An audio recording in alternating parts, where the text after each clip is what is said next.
أخي الرئيس، في قضايا مثل ما قال أخوي ناصر الصانع في دول محتارة تبي فلوس ما يلاقيه، وإحنا من فضل الله محتارين عندنا فلوس ما ندري شو نسوي فيها. أنا أقول ينبغي أن يكون هناك اتفاق، هذا كله قاعد يطرح أفكار، بالنهاية ينبغي أن يكون هناك اتفاق على الآلية الصحيحة والطريقة الصحيحة للاستفادة من هذه الفوائض المالية. هذا مال عام، الفوائض المالية مال عام ينبغي أن يوجه بما ينفع المجتمع الكويتي، عموم المجتمع الكويتي ومستقبله.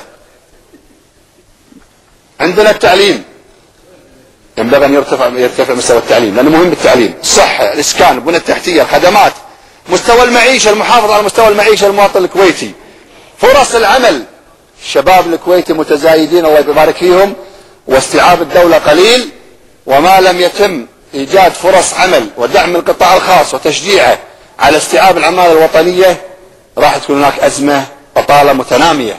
شكرا.